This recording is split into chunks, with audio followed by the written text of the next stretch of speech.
Hello दोस्तों, welcome to my channel. तो आज हम बात करेंगे new type BL series Monday day के एपिसोड 2 के बारे में। अगर आप मेरे चैनल पर नए हैं तो प्लीज़ सब्सक्राइब ज़रूर कीजिएगा। आई होप ये वीडियो और मेरी एक्सप्लेनेशन आपको बहुत अच्छी लगे। तो चलिए एपिसोड की शुरुआत करते हैं। एपिसोड की शुरुआत में दिखाया जाता है 3 महीने पहले, जब वी नोंग को उम्मीदवार बनने के लिए आने वाला था, तब उसके भाई और उसके सौतेले भाई ने बहुत ज़्यादा उस पर दबाव डाला था। और तभी वी कहता है, अगर आपको मेरी काबिलियत पर इतनी शक है तो आप मुझे पार्टी लिस्ट में निकाल सकते हैं। ये देखकर उसका सौतेला भाई कहता है, ओह ऐसी बात है, तो मुझे लगता है कि तुम्हें अभी इसी वक्त तुम्हारे अपने जॉब से रिजाइन कर लेना चाहिए। और तभी उसके डैड उसके भाई को रोकते हैं और कहते हैं, तुम्हें ज़्यादा बोलने की कोई ज़रूरत नहीं है, तुमने भी अभी कुछ भी नहीं किया है पार्टी के लिए। और हाँ, अगर फिर तुम चाहते हो कि तुम्हारी काबिलियत पे शक ना हो और तुम एक महान लीडर बनना चाहते हो तो इस उम्मीदवार को पार्टी में लेकर आओ। तभी उसका भाई कहता है, तुम्हें रिजाइन कर लेना चाहिए, क्योंकि वो उम्मीदवार बिल्कुल भी नहीं मानेगा। और तभी दूसरी तरफ दिखाया जाता है कि आज के दिन जब नोंग मान चुका है चुनाव के लड़ने के लिए, जब वो जाता है वी नोंग के घर पर, तो वहाँ पर ऑलरेडी एक पहले सी पार्टी आई रहती है। ये देखकर वी शॉक्ड हो जाता है। तब इसके डैड कहते हैं कि आओ ना, बैठो ना। वी कहता है, शायद मुझे बाहर बैठना चाहिए, पर नोंग और उसके डैड कह रहे हैं, ना बैठो वी, हम लोग कुछ ऐसी बात नहीं कर रहे हैं। दूसरे उम्मीदवार पार्टी का आदमी वो रहता है जो पहले MP रह चुका होता है। और तभी वी उससे हेलो बोलता है और कहता है, ओह तुम तो बहुत ज़्यादा हैंडसम हो, टीवी से ज़्यादा तुम रियल लाइफ में हैंडसम हो। और तुम्हारा और नोंग एक दूसरे को कैसे जानते हो? तो वी कहता है, हम लोग दोस्त हैं। और तभी वो कहता है, मुझे लगता है कि तुम्हें MP के बारे में अभी कुछ भी नहीं पता है। नए जनरेशन सिर्फ उतावलापन चाहती है, पुरानी जनरेशन काम करना चाहती है। मुझे लगता है कि तुम्हें इस उम्मीदवार के दौर से हट जाना चाहिए। और वैसे भी नोंग मेरी पार्टी चूज़ करेगा, क्योंकि मैं पुराना MP हूँ और गांव वाले ज़्यादा अच्छी तरह समझते हैं, शहर वाले इतनी अच्छी से बात नहीं समझते हैं। और तभी वी कहता है, मुझे ये सब बातें की समझने की कोई ज़रूरत नहीं है, मैं यंग जनरेशन का हूँ और मुझे काम करने से ताल्लुक़ है, मैं इन सबसे बातों से कुछ भी नहीं करता हूँ। और वैसे भी विवे सियाम पार्टी हमें उनका वेलकम करेगा। और ये कहकर वी जाने लगता है। दूसरी तरफ वी की दोस्त जम से बात करती है, मुझे तो बहुत परेशानी हो रही है, अगर तुम्हारे बॉस गलत कंपनी चूज़ कर लेंगे तो ये बहुत बुरा होगा। तो जम कहता है, बॉस तो बहुत ही ज़्यादा तेरे इंसान है, वो जिस पार्टी में रहेंगे उस पार्टी को ही ठीक कर देंगे। और तभी वी की सहेली कहती है, तुम नहीं समझोगे। और तभी जम कहता है, मैं इतना भी स्टूपिड नहीं हूँ, मैं जानता हूँ कि बॉस के लिए ये पार्टी अच्छी नहीं है, पर बॉस ये बात क्यों नहीं मान रहे? वी की दोस्त कहती है, हम लोग एक ही टीम में हैं और मुझे लगता है कि तुम्हारे बॉस को हमारी पार्टी चूज करना चाहिए। दूसरी तरफ नोंग की फोटो उस दूसरे पार्टी के नेता के साथ ऑनलाइन जब दूसरा पार्टी का ओनर देखता है, वो काफ़ी गुस्सा आ जाता है। दूसरी तरफ नोंग के दूसरे पार्टी का आदमी कहता है कि मुझे लगता है कि ये बहुत अच्छा दिन है और आज हम लोग पहले दिन तुम मेरे ये पार्टी में इंटर कर रहे हो, तो क्यों ना आज हम लोग जाएं उस काम करने के लिए। और तुम्हें पता है ना, जो 5 मिलियन वो आदमी हम लोगों को पार्टी को देने के लिए आ रहा है, ये बहुत अच्छी बात है। ये सुनकर नोंग कहता है, क्या 5 मिलियन, ये कहाँ से बात आई? और तभी दूसरे पार्टी का आदमी कहता है, पता है वो बिजनेस ऑनर हम लोग को 5 मिलियन हमारे पार्टी में देना चाहता है। ये देखकर नोंग कहता है, मैं उस आदमी से बहुत नफरत करता हूँ। और तभी उसके डैड कहते हैं, मेरा बेटा उससे बहुत नफरत करता है। और तभी वो दूसरे आदमी कहता है, वो ऑलरेडी 5 मिलियन दे चुका है और ये बहुत बड़ा काम है, अगर तुम थोड़ा उस कंपनी में दबाव कम डालोगे तो ये कितनी अच्छी बात रहेगी ना। तभी नोंग कहता है, नहीं मैं ये नहीं करूँगा, विचाय की बात मैं कभी नहीं जाऊँगा और मैं उससे नफरत करता हूँ, उस जैसे घटिया इंसान के साथ मैं काम करना बिल्कुल भी नहीं पसंद करूँगा। और उसके डैड भी यही बात करते हैं। और तभी दूसरे पार्टी का जो हेड रहता है वो कहता है, क्यों ना आज हम लोग पार्टी चुना के ले जाएं और ये बहुत अच्छा दिन है। और तभी नोंग कहता है, आप लोग जाइए, मेरा बिल्कुल भी मन नहीं है, मेरी बहन अभी भी ICU में एडमिट है और वो भी अभी भी निकली नहीं है, तो इसी वजह से नोंग मना कर देता है। दूसरी तरफ अभी भी 2 दिन बचे हैं, भी बचे रहते हैं 2 दिन उम्मीदवारों की लिस्ट के लिए। वहीं दूसरी तरफ दिखाया जाता है किस तरह जम कहता है, हम लोग को क्या करना चाहिए कि बॉस हमारे पार्टी में आ जाए। दूसरी तरफ वी जम से कहता है कि तुम्हें हम लोगों के लिए एक काम करना होगा। तब कहता है, अगर बॉस को ये बात पता चल जाएगी ना तो मुझे बहुत मारेंगे। हाँ, तभी वी कहता है, बस तुम ये काम करो। और दूसरी तरफ जम विचार से खुद सौदा करने के लिए जाता है और कहता है, अगर तुम मेरे प्रपोजल को एक्सेप्ट कर दोगे और हम लोगों को 5 मिलियन दे दोगे तो ये बहुत अच्छी बात रहेगी। विचार कहता है, मैं कैसे ये बात एक्सेप्ट करूँ, और बॉस को सीधे ये पैसे दे दोगे तो ये बहुत अच्छी बात रहेगी, तुम्हें नीतम पार्टी में डोनेट करने की कोई ज़रूरत नहीं है और इसके बाद बॉस तुम्हारी फैक्ट्री में कभी भी दखलंदाजी नहीं करेंगे। और जैसे ये बात वी को पता चलती है, जम को वो बहुत गुस्सा करता है। और तभी वी कहता है, ये सब मैंने किया है। और तभी नोंग कहता है, तुम बहुत बुरे हो, तुम हमेशा हर पॉलिटिशियन की तरह ही हो, तुम पॉलिटिशियन की बेटी हो तो अपने आप को समझते क्या हो क्या? और तभी वी कहता है, तुम अपने आप को क्या समझते हो, हम दोनों सेम हैं, तुम भी एक ही तरह हो, तुम्हारे ऊपर भी काफ़ी सारे इल्ज़ाम लगे हैं, क्या तुम भूल गए कि किस तरह तुम्हारे ऊपर इल्ज़ाम लगाकर चला गया है और मैं आशा करता हूँ कि तुम ये सब अपनी बहन के लिए कर रहे थे। और तभी नॉन्ग कहता हाँ मैं अपने बहन के लिए कर रहा था। और तभी वी कहता ओह तुम ये पार्टी कर रहे थे, शुरुआत में तुमको पार्टी में इंटर नहीं करना चाह रहे थे, अब तुमने ये क्यों इलेक्शन के लिए कहा? अगर तुम पॉलिटिशियन और पॉलिटिक्स से इतनी ही नफरत करते हो तो गलत पार्टी को क्यों चूज़ कर रहे हो जो कि तुम्हें गलत रास्ते पर ही लेकर जाएगा। और तभी नॉन्ग कहता है मैं उन लोगों पर विश्वास नहीं करता हूँ। और तभी नॉन्ग से वी कहता है क्या तुम अपने ऊपर विश्वास करते हो? सच बताऊँ तो तुम अपने आप पर भी यकीन नहीं करते हो। और तभी नॉन्ग कहता है तुम हर पॉलिटिशियन की तरह सेम हो। वी कहता है हाँ मैं सेम हूँ और मुझे लगता है कि तुम सबसे बड़े स्वार्थी हो। अगर तुम इतने बड़े स्वार्थी ना होते तो तुम अपनी इज्जत को ना सोचकर उस बकवास पार्टी को छोड़कर इस पार्टी को चूज करते तो तुम्हें आगे बढ़ाता, ना कि तुम्हें पीछे बढ़ाता। अभी नॉन्ग कहता है तुम कह रहे हो मेरे अच्छे के लिए कर रहे हो और सबकी तुम बहुत बुरा कर रहे हो। और तभी वी कहता है ये बहुत बड़ी डील है और आगे से मैं कभी भी तुम्हारे साथ ये सब नहीं करूंगा। नॉन्ग कहता है हाँ आगे से मुझसे झूठ मत बोलना, अगर झूठ बोलोगे तो मैं तुम्हें मार दूंगा। वी कहता है हाँ तुम हमेशा मुझे मार सकते हो। और तभी नॉन्ग जम को लेकर जाता और कहता है चलो चोट पर दवाई लगाते हैं। वहीं दूसरी तरफ नॉन्ग रात भर सोचता है और तभी वो अपने डैड के पास आता है। उसके डैड कहते हैं कहाँ जा रहे हो नॉन्ग? और तभी उसके डैड कहते हैं मैं तुम्हें बहुत बुरा भला कहने वाला हूँ क्योंकि तुमने ऐसे उस पार्टी को चूज़ कर दिया, अब तुम किस पार्टी को साथ देने जा रहे हो? और तभी नॉन्ग कहता है मैं जा रहा हूँ वी की पार्टी को ज्वाइन करने के लिए। तो उसके डैड कहते हैं मैं जानता हूँ ये तुम्हारे लिए काफ़ी टफ होगा, आओ बैठो यहाँ पे। और तभी जब नॉन्ग बैठने लगता है कुर्सियों पर तो उसके डैड कहते हैं नहीं ज़मीन पे बैठो और अपने हाथ फैलाकर दुआ मांगो। मैं बस चाहता हूँ कि तुम हमेशा सुरक्षा रहो और हमारे बच्चों को हमेशा भगवान सुरक्षा में रखे और तुम्हें एक अच्छी लंबी उम्र दे, लोग तुम पर विश्वास करते और लोगों की तुम हमेशा प्रोटेक्ट करो। ये देख कर नॉन्ग रोने लगता है और उसके डैड उसे गले लगा लेते हैं और कहते हैं कि हमेशा तुम्हें जीत मिले हैं। नॉन्ग भी काफ़ी इमोशनल हो जाता है और ये सीन काफ़ी इमोशनल रहता है। दूसरी तरफ नॉन्ग अपनी बहन के से मिलने के लिए आईसीयू में जाता है और कहता है देखो ना कितने सारे डॉक्टर तुम्हारा वेट कर रहे हैं, यहाँ पे मरीजों को इलाज करने के लिए कोई डॉक्टर नहीं है, तो जल्दी आओ और मेरी सक्सेस देखो, क्या तुम मुझे सपोर्ट करोगी और मेरे डिसीजन को भी? अपनी बहन को रोते हुए नॉन्ग कहता है जल्दी उठ जाओ मैं तुम्हारा वेट करूँगा। वहीं दूसरी तरफ नॉन्ग बैंकॉक जाता है। नॉन्ग जब बैंकॉक जाता है तो वहाँ की मुलाकात वी से होती है। वी एक फ्लैट में नॉन्ग को लाता है। नॉन्ग कहता है क्या ये मेरा घर है? तो वी कहता है हाँ ये समझ लो ये तुम्हारा ही घर है। पता है ये अपार्टमेंट जो भी उम्मीदवार है उन्हें दे रही है पार्टी के लिए और हाँ मुझे लगता है कि तुम्हें यहाँ पे जूते उतार देने चाहिए। वी काफ़ी ज़्यादा साफ सुथरा वाला है पर नॉन्ग ऐसा नहीं रहता। नॉन्ग से वी कहता है क्या यहाँ पे बाथरूम है? और तभी वी कहता है तुम इसे अच्छी तरह से यूज़ कर सकते हो पर मुझे लगता है कि तुम्हें नहाने जाना चाहिए। तो नॉन्ग कहता है अभी अभी तुमने कहा कि ये मेरा घर है और अब तुम कह रहे हो कि मुझे नहाने जाना चाहिए।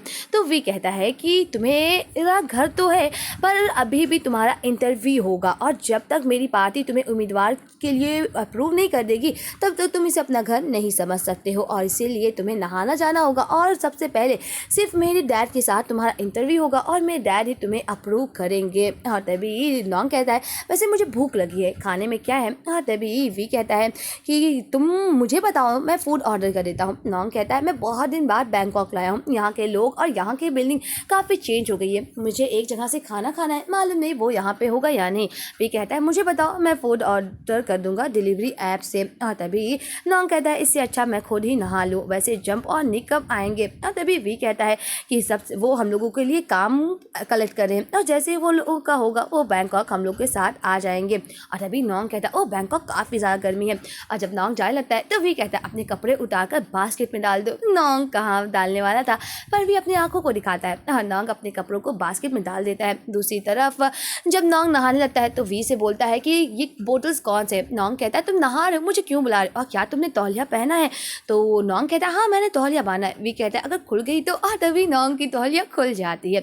वैसे ये सीन काफ़ी फनी रहता है। वी तुरंत भाग जाता है। नॉन्ग कहता है ओह मैंने तौलिया बांध लिया, आओ ना बताओ ये बोतल्स का क्या कहना है? हाँ तभी वी घबराते और शर्माते हुए आता है और नॉन्ग को बोतल्स के बारे में बताता है कि ये बोतल हैंड वॉश है, ये क्रीम है और ये हेयर ऑयल है, ये सब है। ये कहकर वो चला जाता है। नॉन्ग कहता है ओह वी तुमने इतनी जल्दी बताया कि मुझे पता नहीं चला कि कौन बोतल का क्या यूज है। प्लीज़ मुझे जल्दी सही से तो बता। वहीं दूसरी तरफ दिखाया जाता है किस तरह वी का सौतेला भाई वी को नीचे दिखाने के लिए कुछ भी करने के लिए तैयार है। दूसरी तरफ नोंग और वी तैयारी करते रहते हैं और तभी वी नोंग को काफ़ी सारी बुक्स लाता है और कहता है ये सब बुक पढ़ो। तो नोंग कहता है क्या मैं ये सब बुक आज ही पढ़ डालूं? तो वी कहता है हाँ आज ये बुक तुम्हें पढ़ना होगा। नोंग कहता है क्या मैं कल नहीं पढ़ सकता हूँ? और तभी वी कहता है जिद करना बंद करो, तुम बहुत ही ज़्यादा जिद्दी हो। नोंग कहता है क्यों ना कुछ और बातें करें। तो वी कहता है चलो हम लोग इंटरव्यू लेते हैं। वैसे क्या तुम्हारी पहले कोई गर्लफ्रेंड थी? क्या तुम किसी के साथ रिलेशनशिप में थे? और तभी नोंग चुप हो जाता है। वी कहता है कि मुझे ये सवाल पूछने होंगे और तुम किस टाइप को पसंद करते हो और किस जेंडर को हो। और तभी नोंग कहता है वैसे ये पर्सनल मैटर पॉलिटिशियन के इंटरव्यू के लिए क्या ज़रूरी है? वी कहता है बहुत सारे पॉलिटिशियन ये पर्सनल मैटर की वजह से ही डिस्टर्ब हुए हैं, तो मुझे तुम्हारे बारे में सब कुछ जानना है। और तभी नोंग कहता है सच बताओ तो मेरी पहली गर्लफ्रेंड हाई स्कूल में थी, दूसरी गर्लफ्रेंड यूनिवर्सिटी के दौरान थी, उसके बाद से मैं अभी तक सिंगल हूँ और मेरा अभी तक कोई रिलेशनशिप नहीं है और मैं लड़कियों को पसंद करता हूँ। और तभी वी कहता है ओह ऐसी बात है, मैं तुम पर यकीन नहीं कर रहा हूँ। और तभी नोंग कहता है क्यों ना तुम मेरे बारे में बताओ। और तभी वी किससे पूछता है कि तुम्हारी कितनी गर्लफ्रेंड? वी चुप हो जाता है। नोंग कहता है तुम झूठ मत बोलो, देखो मैं तुम्हारे साथ झूठा नहीं हूँ। वी कहता है मैं झूठा नहीं, बस मैं हारना नहीं चाहता हूँ। और हाँ मेरी कितनी गर्लफ्रेंड थी? मेरे 3 बॉयफ्रेंड थे और मैं लड़कों को पसंद करता हूँ, मेरी कभी कोई गर्लफ्रेंड नहीं रहती थी और मुझे लड़के अपने उम्र से ज़्यादा पढ़े हैं और मैंने 1 नाइट स्टैंड भी किया है फॉरेनर के साथ। ये सुनकर नोंग के तो होश हो जाते हैं कि वी के तो बहुत ही बड़ा प्ले बॉय है। और हाँ मुझे हॉट लड़के, लंबे लड़के और जिनकी बॉडी काफ़ी ज़्यादा हॉट रहती है। ये सुनकर नोंग को तो शॉक हो जाता है और कहता है बस करो, मुझे ये सब नहीं सुनना है। वी कहता है देखिए मैंने हर कुछ बता दिया, मैं झूठ नहीं बोला। और तभी नोंग कहता है ओ ऐसी बात है। हाँ तभी वी कहता है अब मैं झूठ नहीं बोलूँगा और तुम जिद करना बंद करो और चलो क्यों ना इससे डील करते हैं। और तभी नोंग कहता है चलो मैं तुम्हें फॉलो करूँगा। वहीं दूसरी तरफ वी नोंग को स्टाइल करने के लिए उसे कपड़े दिलाने के लिए डिज़ाइनर के पास लाता है और कहता है कि मैं चाहता हूँ कि एक पॉलिटिशियन की बातों के अलावा उनकी पर्सनालिटी पर भी ध्यान देना चाहिए, इसी वजह से मैं चाहता हूँ कि नोंग तुम्हारा ड्रेसिंग सेंस बदले। और तभी नोंग कहता है मेरे एरिया में जितने भी पॉलिटिशियन है वो नॉर्मल ही कपड़े पहनते हैं, तो मुझसे क्या ज़रूरी है ये सब पहनने के लिए। और तभी वी कहता है अगर तुम उनसे बेहतर बनना चाहते हो तो तुम्हें अपने ड्रेसिंग सेंस पर थोड़ा ध्यान देना ही होगा और इसी वजह से मैं तुम्हें ये ड्रेसिंग सेंस चलाना चाहता हूँ। और तभी डिजाइनर कहता है क्यों ना आज शुरुआत एक वाइट शर्ट से की जाए। दूसरी तरफ नोंग जब वाइट शर्ट पहन के आता है तो अपने इस शर्ट में आस्तीन को मोड़ने लगता है। हाँ तभी वी कहता है चलो मैं तुम्हें मोड़ कर दिखाता हूँ जिससे कि ये थोड़ा स्टाइलिश लगे और थोड़ा ऑफिशियल लगे। और तभी नोंग कहता है मैं कर लूँगा। और तभी वहाँ पर उसकी मुलाकात वी के सौतेले भाई से होती है। वी का सौतेला भाई कहता है ओह हेलो डॉक्टर, फाइनली तुम लोगों की मुलाकात हो गई है और हाँ वी तैयार है ना, तुम्हारे डिजाइन लेटर देखते हैं कि क्या होगा। और तभी वी अपने भाई को देखकर काफ़ी गुस्सा कर लेता है। ये देखकर नोंग कहता है क्या हुआ? और तभी वी कहता है मैंने बोला था ना आज तुम्हारा इंटरव्यू सिर्फ मेरे डैड के साथ है, तो उसके अलावा तुम किसी की भी जवाब का नहीं देना। दूसरी तरफ वी और नोंग जाते हैं अपने डैड से मिलने के लिए और वहाँ पर काफ़ी सारे लोग भी रहते हैं और दिखाया जाता है कि सभी लोग नोंग से अजीब अजीब सवाल करते रहते हैं। और तभी वी का सौतेला भाई कहता है मुझे नहीं लगता कि ये डॉक्टर हमारी पार्टी का नया उम्मीदवार और नई आशा बन सकता है क्योंकि इस तरह की पर्सनालिटी काफ़ी ज़्यादा प्रॉब्लमेटिक है। और तभी दूसरे कैंडिडेट बोलते हैं कि मुझे लगता है कि डॉक्टर नोंग काफ़ी ज़्यादा गुस्सैल है और ये पर्सनालिटी एक उम्मीदवार के लिए काफ़ी बड़ी मुसीबत होती है। और तभी वी का भाई उसमें आग झोंकने की काम करता है। और तभी नोंग कहता है मैं इसे रिस्पॉन्ड नहीं करता हूँ, मैं जानता हूँ एक पॉलिटिशियन की बात हमेशा पास से की जाती है और पता है मेरा यही पॉलिसी है, मैं ये पॉलिसी करना चाहता हूँ कि डॉक्टर की जो शिफ्ट है उसे थोड़ा कम करा जाए और डॉक्टर को इतना ज़्यादा काम ना करा जाए क्योंकि डॉक्टर की बिजी एक ज़िंदगी होती है और इसी वजह से मैं इस पॉलिसी पे काम करने के लिए एक नेता बनने चाहता हूँ। और तभी उसके डैड कहते हैं मुझे नहीं लगता कि ये कर पाओगे, तुम्हें क्या लगता है कि ये गाँव वाले बात मानेंगे? वी के डैड कहते हैं तुम पॉलिसीज़ के बारे में क्या जानते हो और क्या सोचते हो और तुम्हें पॉलिटिशियन के बारे में तुम्हारी क्या राय है। और तभी वो दोनों अकेले मीटिंग करते हैं और वहाँ पर कोई नहीं होता। नोंग और वी के डैड अकेले बातें करते हैं और तभी नोंग कहता है मुझे लगता है कि कुछ ज़माने को थोड़ा एडजस्ट करने की ज़रूरत है। और तभी वी के डैड कहते हैं मैं क्यों हर चीज़ बदलूँ? नोंग कहता है कि आप हर चीज़ के बारे में नहीं जानते हैं। और तभी वी के डैड कहते हैं तुम्हें एडजस्ट की ज़रूरत है। और तभी नोंग कहता है पर मुझे नहीं लगता कि आप मुझे पूरी तरह से बदल सकते हैं, क्योंकि मेरी भी एक ज़िंदगी है और मैं एक इंसान हूँ, ना कि कोई खिलौना। और तभी वी के डैड नॉन्ग को एक धमकी भरा देते और कहते हैं तुम और तुम्हारी फैमिली पूरी इस पार्टी में जुड़ी हुई हैं, तो मुझे लगता है कि अगर तुम मेरी पार्टी में उम्मीदवार बनोगे, तुम्हारी पार्टी भी एक तरह से हमारी पार्टी से जुड़ जाएगी, और क्या तुम हमारे एग्रीमेंट के साइन करोगे तो अच्छी बात होगी, नहीं तो तुम्हारी फैमिली के साथ बहुत बुरा होगा। और तभी नॉन्ग कहता है क्या आप मुझे धमकी दे रहे हैं? तो वी के डैड कहते हैं हाँ, ये बड़ा धमकी समझ लो कि एक दिन तुम्हारे डैड को पुलिस वाले आए और एक बहुत बड़े केस में फंसा दें, और कुछ लोग तुम्हारी बहन के हॉस्पिटल में जाएं और उसको मार डालें, तो क्या तुम्हें लगता है कि ये सही होगा? और तुम्हारे जितने भी रिश्तेदार, तुम्हारे क्लोज फ्रेंड्स, सब को मैं एक फंसा दूंगा, क्या तब तुम भी एग्रीमेंट के लिए तैयार होगे? तब भी वी कहता है नहीं। नॉन्ग कहता है नहीं। और तभी वी के डैड कहते हैं तुम्हारी पॉलिसीज पास होती है या नहीं ये तो बाद में कहा जाएगा, ये मेरे हाथों में है तुम्हारी डोरी ही, तुम्हारा जवाब क्या होगा इसके बारे में अच्छी तरह सोच के मुझे बताना कि तुम हम लोगों के एग्रीमेंट पे साइन करोगे या नहीं। और जो स्टोरी मैंने कहा था वो तो बस एक फिक्शनल कहानी, इसके बारे में ज़्यादा सोचने की ज़रूरत नहीं है। वहीं दूसरी तरफ वी और नॉन्ग जब रेस्टोरेंट में जाते हैं तो वी कहता है पता है ये ग्लास है और ये बटर नाइफ है। वी नॉन्ग को बताता रहता है और तभी नॉन्ग कहता है हम लोग कब पॉलिसीज पे काम करने के लिए जाएंगे? वी कहता है अगर तुम ये सीख जाओगे तो ये काफ़ी अच्छी बात है, और मैं जानता हूँ मेरे डैड के साथ तुम्हारी मीटिंग काफ़ी ज़्यादा बुरी हुई है, मेरे डैड काफ़ी ज़्यादा बुरे इंसान है। ये सुनकर नॉन्ग कहता है सच में तुम्हारे डैड किस तरह के इंसान है? वो बहुत ही ज़्यादा घटिया तरह के इंसान है, और शायद वो इस तरह से अच्छे हो गए क्योंकि पॉलिटिक्स की वजह से। शायद लोग इस तरह नहीं होते हैं पर पॉलिटिक्स इस तरह उन्हें बना देती है। हाँ तभी वी कहता है पता है ये रेस्टोरेंट मेरे लिए काफ़ी खास है, यहाँ ये रेस्टोरेंट मेरी माँ को बहुत ज़्यादा पसंद है। जब मैं छोटा था तो अपने पेरेंट्स के साथ यहीं आता था। एक दिन जेठ की मॉम को ये पता चल गया तो जेठ की मॉम इस रेस्टोरेंट को खरीदना चाहती थी, और मेरे डैड दो वाइफ को बीच में फंसे हुए थे, और एक दिन हुआ कि वो बहुत बड़े मैटर में फंस गए, यहाँ तक कि उन्हें ये पार्टी से निकाला भी जा रहा था, और इसी वजह से उन्होंने मैटर को क्लियर कर दिया। उन्होंने ना मेरी माँ को ये रेस्टोरेंट बेचने दिया और ना जेठ की मॉम को ये रेस्टोरेंट खरीदने दिया, तो ये रेस्टोरेंट यहीं पर है। और मेरे डैड काफ़ी ज़्यादा चालाक इंसान है, मुझे लगता है कि वो ऐसी प्रॉब्लम को काफ़ी अच्छे से सॉल्व कर लेते हैं। और तभी नॉन्ग कहता है वो डिज़र्व भी करते हैं।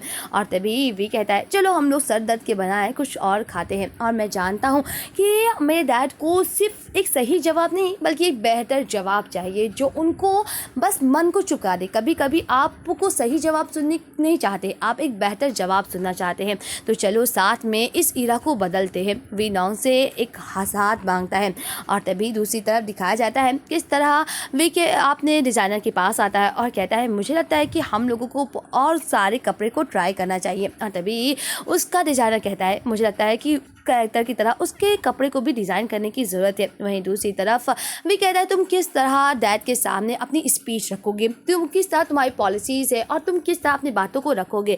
नॉन्ग काफ़ी तरीके बताता है, वी कहता है मुझे ये तरीका अच्छा नहीं लग रहा है। तभी दूसरी तरफ डिज़ाइनर कहता है कि मुझे लगता है कि वो काफ़ी स्ट्रेट फॉरवर्ड, वो काफ़ी दिल का ईमानदार इंसान है। वी नॉन्ग की पर्सनालिटी को काफ़ी पसंद करता है। नॉन्ग मुँह फट है और जो भी आता है वो बोल देता है, वो बल दिल का काफ़ी ज़्यादा अच्छा इंसान है। और दूसरी तरफ वी नॉन्ग के लिए कपड़े स्टाइलिश करवाता है और रात में उसे पर्सनली ट्रेन करता है कि वो उसके डैड के इंटरव्यू में कैसे पास हो जाए बिना कोई एग्रीमेंट के। और तभी दिखाया जाता है किस तरह नॉन्ग कहता है क्या तुम सुनना चाहोगे कि मेरे और टी के फैमिली में क्या हुआ था? पता है कभी कभी आपको एक बहुत ही ज़्यादा डिफ़िकल्ट डिसीजन लेना पड़ता है।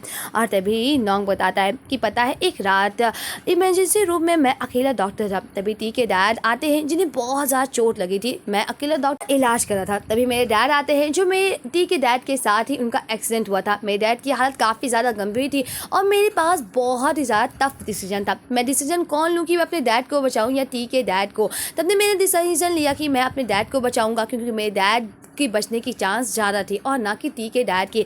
इसी वजह से मैंने अपने डैड को बचाया, ना कि टी के डैड से। इसी वजह से टी मुझे कातिल समझता है। और तभी मुझे लगता है कि पॉलिटिशियन को पास भी ऐसे ही फैसले होते होंगे। सबसे ज़्यादा ज़रूरी बात है कि पॉलिटिशियन मुसीबत वक्त पे कौन सा डिसीजन ले। और तभी वी कहता है मुझे लगता है कि यही बात तुम्हें अब मेरे डैड को बतानी होगी। वहीं दूसरी तरफ दिखाया जाता है किस तरह नॉन्ग और वी फिर से वी के डैड के पास इंटरव्यू देने के लिए आते हैं। और आज जब नॉन्ग अपनी पॉलिसीज़ के वी के डैड को बताता है तो कहता है मुझे लगता है अच्छा है, पर क्या तुम मेरे एग्रीमेंट पर साइन करने के लिए तैयार हो या नहीं।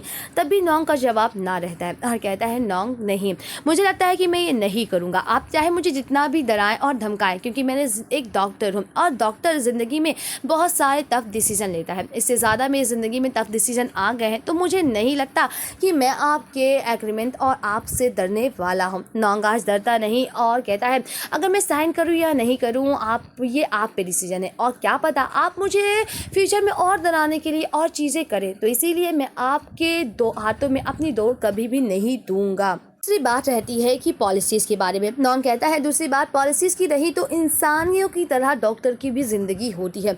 डॉक्टर की सिर्फ बहुत ज़्यादा ज़रूरी है, और मुझे लगता है कि सबसे ज़रूरी बात है कि सर्वाइव करने के लिए डॉक्टर लगातार इतना काम करते हैं कि वो थक जाते हैं, और मेरे लिए यही पॉलिसी सबसे ज़्यादा ज़रूरी है।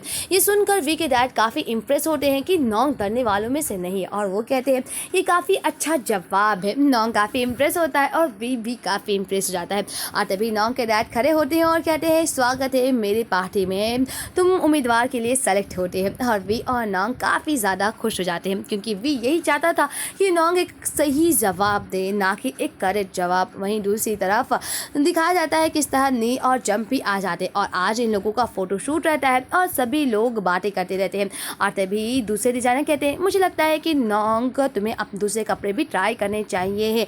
और तभी दूसरी तरफ दिखाया जाता है कि नी बताती रहती है कि अपॉइंटमेंट के लिए हम लोगों को और उम्मीदवार की ज़रूरत है। हाँ, तभी वहाँ पर वी आ जाता है और नोंग के लिए नया सूट लेकर। जब नोंग इस सूट को पहन कर आता है तो वो काफ़ी ज़्यादा हैंडसम दिखता रहता है, और जम कहता है ओह डॉक्टर आप तो कुछ ज़्यादा ही हैंडसम दिख रहे हो। और तभी वी कहता है इसे इतना डांट क्यों रहे हो, सच में तुम काफ़ी हैंडसम दिख रहे हो, और मुझे लगता है कि अब तुम उम्मीदवार बनने के लिए बिल्कुल तैयार हो। वहीं दूसरी तरफ वी की एक पॉलिटिशियन आती है और कहती है ये बहुत बड़ी प्रॉब्लम हो गई है, हमारे पार्टी का एक नेता ने रिज़ाइन कर लिया, अब हम लोग को क्या करना होगा। ये सुनकर वी बुरा हाल हो जाता है, क्योंकि वो निथियम पार्टी में चला गया है, जो कि जेट के भाई का पार्टी है। ये देखकर नी भी दिखाती है कि इस तरह निथियम पार्टी में वो आदमी चला गया है। हाँ, तभी वी कहता है अब तुम तो नहीं छोड़ोगी, और तभी औरत कहती है मैं नहीं जाऊँगी, क्योंकि वो मुझे नहीं चाहते हैं, क्योंकि मैं हमेशा चुनाव हारती हूँ। और तभी नॉट कहता है क्यों ना मैं नाट को बुलाऊँ, तो वी कहता है ये कौन है। हाँ, तभी नोंग कहता है ये मेरा जूनियर है, और एक बार तो लोग ये भी कहते हैं कि वो मेरा राइट हैंड है, पता है नेट मेरी हर बात को मानता है। दूसरी तरफ दिखाया जाता है किस तरह टी भी निथियम पार्टी को ज्वाइन कर चुका है। वैसे इस मुसीबत से कैसे वी और नोंग लड़ेंगे ये जानने के लिए मिलते हैं नेक्स्ट एपिसोड के एक्सप्लेनेशन के साथ। आज के लिए बस इतना ही, बाय बाय फ्रेंड्स। वीडियो सिर्फ मनोरंजन के लिए है और दर्शकों को किसी भी चीज के लिए प्रोत्साहन नहीं किया जा रहा है, तो ये वीडियो सिर्फ मनोरंजन के लिए है।